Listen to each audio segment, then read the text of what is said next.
दोस्तों फिर से स्वागत है आपका मेरे इस चैनल पे। तो हमने एक एनसीईआरटी की सीरीज़ स्टार्ट की थी एसएसटी की। तो आज हमारा 5वां चैप्टर है। तो अध्याय 5 नाम है राज्य राजा और एक प्राचीन गणराज्य। सीरीज़ को हम आगे बढ़ाते हैं और हमारा जो 5वां चैप्टर है उसे हम पूरा कर लेते हैं। तो इस चैप्टर का क्या नाम है? राज्य राजा और एक प्राचीन गणराज्य। अब हम देखते हैं कि ये कहानी क्या है। चुनाव का दिन। जब संकरन उठा तो उसने देखा कि उसके नाना नानी वोट डालने जा रहे थे। दरअसल वे चुनाव केंद्र पर सबसे पहले पहुंचना चाहते थे।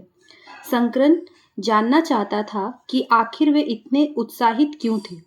उसके नाना जी ने उसे जल्दी में समझाने की कोशिश की और कहा, आज हम अपने शासकों का चुनाव करने जा रहे हैं। आपने देखा होगा कि आपने अपने घर पे भी देखा होगा कि जो बड़े होते हैं, जो 18 साल से ऊपर के लोग होते हैं, वो वोट डालने के लिए जाते हैं। तो यहाँ पे वही हम आगे पढ़ते हैं। कुछ लोग शासक कैसे बने। लगभग 50 वर्षों से हम अपने शासकों का चुनाव मतदान के जरिए करते आ रहे हैं। लेकिन बहुत पहले लोग शासक कैसे बनते थे? हमने अध्याय 4 में यह पढ़ा है कि कुछ राजा संभवतः जन यानी लोगों द्वारा चुने जाते थे, परंतु करीब 3000 साल पहले राजा बनने की इस प्रक्रिया में कुछ परिवर्तन दिखाई दिए।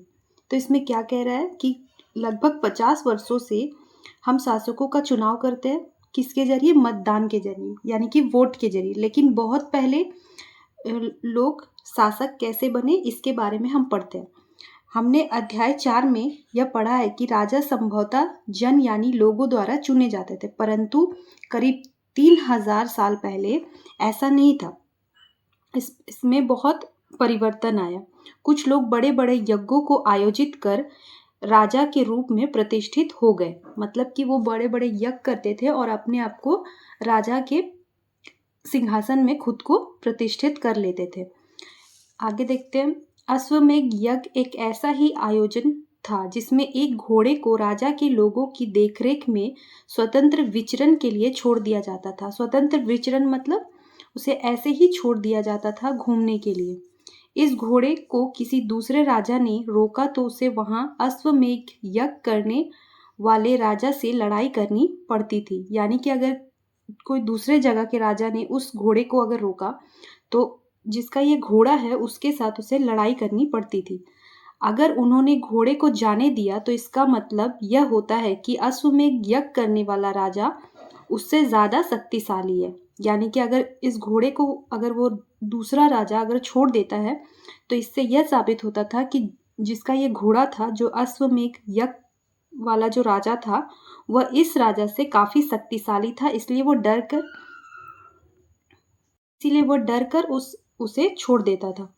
इसके बाद उन राजाओं को यज्ञ में आमंत्रित किया जाता था। यह यज्ञ विशिष्ट पुरोहित द्वारा संपन्न किया जाता था। उसके बाद जो वो राजा था उसे आमंत्रित किया जाता था। वहाँ के बहुत सारे राजा जो होते थे उन्हें आमंत्रित किया जाता था और यह यज्ञ विशिष्ट पुरोहित द्वारा संपन्न किया जाता था। मतलब एक पुरोहित होते थे, पुरोहित जिसे अभी हम पंडित कहते हैं, तो उन्हें बुलाया जाता था और उनके द्वारा संपन्न किया जाता था। इसके लिए उन्हें उपहारों से सम्मानित किया जाता था। यानी कि उन्हें काफी सारे भेंट दिए जाते थे। अश्वमेध यज्ञ करने वाला राजा बहुत शक्तिशाली माना जाता था। जो अश्वमेध यज्ञ करते थे जो राजा, उन्हें काफी शक्तिशाली माना जाता था। यज्ञ में आमंत्रित सभी राजा उसके लिए उपहार लाते थे। जो यज्ञ में जितने भी राजा आते थे दूसरे दूसरे जगहों से, वो उनके लिए क्या लाते थे? उपहार लेकर के आते थे। आगे देख लेते। इन सभी आयोजनों में राजा एक मुख्य स्थान होता था। उसे राज सिंहासन या बाघ की खाल के एक विशेष आसन पर बिठाया जाता था। युद्ध क्षेत्र में राजा का सारथी ही उसका सहचर होता था। यज्ञ के अवसर पर वह राजा की विजयों तथा अन्य गुणों का गान करता था।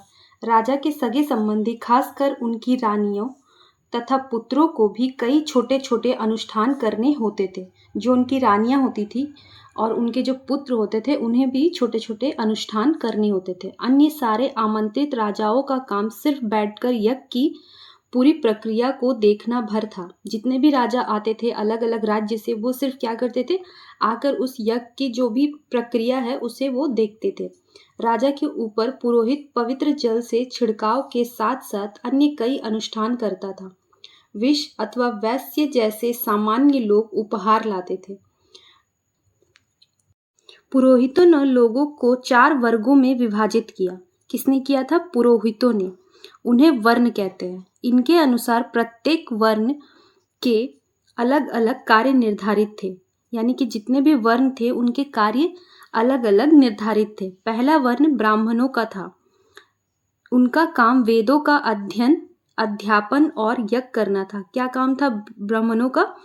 वो वेदों का अध्ययन करना, पढ़ना और पढ़ाना और यज्ञ करना उनका कार्य था। इसके लिए उन्हें उपहार मिलता था। इसके लिए क्या मिलता था? उन्हें भेंट मिलता था, उपहार मिलता था। दूसरा स्थान जो था वो शासकों का था। जो राजा होते थे, जो शासन करते थे, उनका था। उन्हें क्षत्रिय कहा जाता था। उनका काम युद्ध करना और लोगों की रक्षा करना था। क्या करना था? युद्ध करना और लोगों की रक्षा करना था। तीसरे स्थान पर विष या वैश्य थे। इनमें कृषक, पशुपालक और व्यापारी आते थे। क्षत्रिय और वैश्य दोनों को ही यज्ञ करने का अधिकार प्राप्त था। वर्णों में अंतिम स्थान शूद्रों का था। इनका काम अन्य तीनों वर्णों की सेवा करना था। जो सबसे छोटे थे उनके हिसाब से, जो वो मानते थे कि जो शूद्र है वो छोटे हैं उनके सामने, उनका काम क्या था? इन जो तीनों वर्ण हैं, ब्राह्मण, क्षत्रिय और वैश्य, इन तीनों की सेवा करना। उन्हें कोई अनुष्ठान करने का अधिकार नहीं था। प्रायः औरतों को भी शूद्रों के समान माना गया। जो उस समय की महिलाएं थी उन्हें भी शूद्रों की तरह समान ही माना गया था, इसलिए उन्हें भी कोई अनुष्ठान करने का अधिकार नहीं था। महिलाओं तथा शूद्रों को वेदों के अध्ययन का अधिकार नहीं था। जो शूद्र और जो महिलाएं थे, किसी भी वर्ण की महिलाएं, उन्हें वेदों का अध्ययन करने का अधिकार नहीं था। पुरोहितों के अनुसार सभी वर्णों का निर्धारण जन्म के आधार पर होता था। किसके अनुसार? पुरोहितों के अनुसार। उदाहरण के तौर पर ब्राह्मण माता पिता की संतान ब्राह्मण ही होती थी। जो ब्राह्मण माता पिता होते थे उनकी जो संतान होती थी वो भी ब्राह्मण ही कहलाती थी। बाद में कुछ लोगों को अछूत माना गया। अछूत वर्गों में कुछ शिल्पकार, शिकारी तथा भोजन संग्राहक शामिल थे। साथ ही इनमें वे लोग भी आते थे जो शवों को दफनाने या जलाने का काम करते थे। इन लोगों से संपर्क अपवित्र माना जाता था, यानी कि इनसे बात करना या फिर इनके हाथ का कुछ खाना या इन लोगों के साथ मिलजुल कर रहना उस समय अपवित्र माना जाता था। किनके साथ? जो शव को जलाते थे या दफनाते थे। कई लोगों ने ब्राह्मणों द्वारा बनाई हुई इस वर्ण व्यवस्था को स्वीकार नहीं किया। कुछ जो लोग थे वो इस नियम को नहीं मानते थे। कुछ राजा स्वयं को पुरोहितों से श्रेष्ठ मानते थे। कुछ लोग जन्म के आधार पर वर्ण निर्धारण सही नहीं मानते थे। इसके अतिरिक्त कुछ लोग व्यवसाय के आधार पर लोगों के बीच भेदभाव उचित नहीं समझते थे, जबकि कुछ लोग चाहते थे कि अनुष्ठान संपन्न करने का अधिकार सबका है।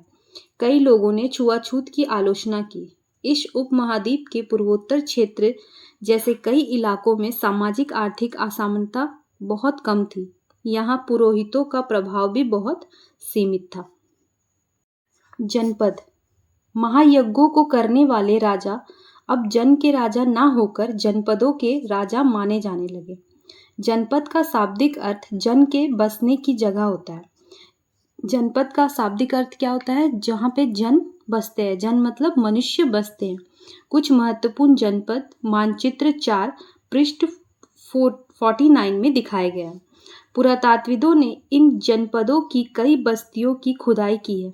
दिल्ली में पुराना किला, उत्तर प्रदेश में मेरठ के पास हस्तिनापुर और एटा के पास अंतरजी खेड़ा इनमें प्रमुख है। खुदाई से पता चला कि लोग झोपड़ियों में रहते थे और मवेशियों तथा अन्य जानवरों को पालते थे। क्या पता चला कि जो उस समय लोग थे वो झोपड़ियों में रहते थे और मवेशियों तथा अन्य जानवरों को पालते थे। वे चावल, गेहूं, धान, जौ, दालें, गन्ना, तिल तथा सरसों जैसी फसलें उगाते थे। आगे देख लेते हैं। लोग मिट्टी के बर्तन भी बनाते थे। इनमें कुछ धूसर, धूसर मतलब क्या होता है, जो ग्रे कलर होता है उसे बोलते हैं धूसर, और कुछ लाल रंग के होते थे। इन पुरास्थलों में कुछ विशेष प्रकार के बर्तन मिले हैं जिन्हें चित्रित धूसर पात्र के रूप में जाना जाता है, यानी कि उसमें कुछ चित्र बनाए गए थे। जैसा कि इनके नाम से ही स्पष्ट है, इन बर्तनों पर चित्रकारी की गई है। ये आमतौर पर सरल रेखाओं तथा ज्यामितीय आकृतियों के रूप में होता था। क्या होता था इसमें? सरल रेखा होती थी, ऐसे रेखा होती थी, या फिर ज्यामितीय, पता होगा आपको, गणित जब हम पढ़ते हैं तो ज्यामिति तो पढ़ते ही होंगे, तो वैसा आकार होता था। ऐसे ट्रायंगल्स होते थे, ऐसे सर्कल होते थे, तो ऐसे आकार उसमें पाए जाते थे। महाजनपद, करीब 2500 साल पहले कुछ जनपद अधिक महत्वपूर्ण हो गए। इन्हें महाजनपद कहा जाने लगा। मानचित्र 4 में कुछ महाजनपदों को दिखाया गया है, ये हम देख लेंगे। अधिकतर महाजनपदों की एक राजधानी होती थी। कई राजधानियों में किलेबंदी की गई थी, अर्थात इनके चारों ओर लकड़ी, ईंट या पत्थर की ऊंची दीवारें बनाई गई थी। जो इनकी राजधानी होती थी, जिसे ये अपनी राजधानी बना लेते थे, उसे वे किलेबंदी करते थे, यानी कि सीमेंट या फिर ईंट या पत्थर या फिर लकड़ी से पूरे चारों तरफ से उन्हें घेर दिया जाता था। दीवारें बना दी जाती थी। ऐसा लगता है कि लोगों ने अन्य राजाओं के आक्रमण से डरकर अपनी सुरक्षा के लिए इन किलों का निर्माण किया। इसका मतलब क्या होता है कि वो डरते थे कि दूसरे राजा जो है उन पे आक्रमण ना कर दे, इसलिए उन्होंने क्या किया था, डर कर किला बनवाया था। कुछ राजा अपनी राजधानी के चारों ओर विशाल, ऊंची और प्रभावशाली दीवार खड़ी कर अपनी समृद्धि और शक्ति का प्रदर्शन भी करते थे। इस तरह से किले के अंदर रहने वाले लोगों और उस क्षेत्र पर नियंत्रण रखना भी सरल हो जाता होगा। इस तरह की विशाल दीवार बनाने के लिए व्यापक योजना की आवश्यकता थी और लाखों की संख्या में ईंटों तथा पत्थरों का इंतजाम करना पड़ता था। हजारों स्त्री पुरुषों तथा बच्चों ने इसके लिए अथक परिश्रम किया होगा। मतलब इसे बनाने के लिए बहुत सारे स्त्री पुरुषों ने काफी मेहनत किया होगा। इनके लिए संसाधनों की आवश्यकता पड़ती होगी। अब राजा सेना रखने लगे थे। राजा क्या करने लगे थे? सेना रखने लगे थे। सिपाहियों को नियमित वेतन देकर पूरे साल रखा जाता था, यानी कि उन्हें वेतन दिया जाता था और उन्हें पूरे साल रखा जाता था। कुछ भुगतान संभवतः आहत सिक्कों, यानी कि कुछ जो भुगतान था, जो पेमेंट थे, उन्हें आहत सिक्कों के रूप में होता था। इन सिक्कों के बारे में तुम अध्याय 8 में पढ़ोगे। ये जो आहत सिक्के हैं, इनके बारे में हम चैप्टर 8 में पढ़ेंगे। कर, महाजनपदों के राजा विशाल किले बनवाते थे और बड़ी सेना रखते थे। जो महाजनपद के जो राजा होते थे, वे क्या करते थे? बड़े बड़े किले बनवाते थे और बहुत बड़ी सेना रखते थे। इसलिए उन्हें प्राचुर संसाधनों की आवश्यकता होती थी।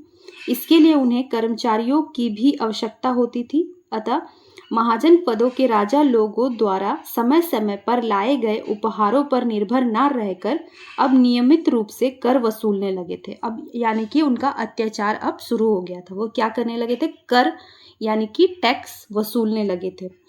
फसलों पर लगाए गए कर सबसे महत्वपूर्ण थे, क्योंकि अधिकांश लोग कृषक ही थे। प्रायः उपज का 1/6 भाग जो हिस्सा था कर के रूप में निर्धारित किया जाता था, जिसे भाग कहा जाता था। कारीगरों के ऊपर भी कर लगाए गए, जो प्रायः श्रम के रूप में चुकाए जाते थे। यानी कि जो कारीगर होते थे, उन्हें श्रम करके उनका कर चुकाया जाता था। जैसे कि एक बुनकर, लोहार या सुनार को राजा के लिए महीनों में एक दिन काम करना पड़ता था। क्या होता था? जो बुनकर थे, लोहार था या फिर सुनार था, वो एक महीने में एक दिन जो राजा के लिए क्या करता था? काम करता था। आगे देखते हैं। पशुपालकों को जानवरों या उनके उत्पादक के रूप में कर देना पड़ता था। जो पशुपालक थे, वो जानवरों या उसके जो उत्पादक है, यानी कि जानवर या फिर उससे जो प्राप्त होता है, उसे राजा को कर के रूप में देना पड़ता था। व्यापारियों को सामान खरीदने बेचने पर भी कर देना पड़ता था। आखेटकों तथा संग्राहकों को जंगल से प्राप्त वस्तुएं देनी होती थी। जो आखेटक होते थे, जो संग्रह करते थे अपने भोजन का या फिर रहने की जो भी चीज़ों का, उन्हें क्या करना पड़ता था, उन्हें कर के रूप में राजा को देना पड़ता था। स्टूडेंट, आज हम यहीं तक रहने देते हैं। नेक्स्ट क्लास में हम इस चैप्टर को पूरा कंप्लीट कर लेंगे। उम्मीद है कि आपको इतना तो समझ आ गया होगा। अगर कुछ भी जानना हो तो प्लीज़ कमेंट करें। अगर कमेंट नहीं करेंगे तो मुझे नहीं समझ में आएगा, तो प्लीज़ कमेंट किया करें और ज़्यादा से ज़्यादा शेयर करिए, लाइक करिए, सब्सक्राइब करिए। सब्सक्राइब करेंगे तो ही मुझे पता चलेगा कि हाँ, मेरा सेशन आपको पसंद आ रहा है और मैं इसे कंटिन्यू कर सकती हूँ। सो प्लीज़ सब्सक्राइब करिए, शेयर करिए और इससे आगे की जो भी है वो मैं नेक्स्ट क्लास में करवा दूँगी। So thank you.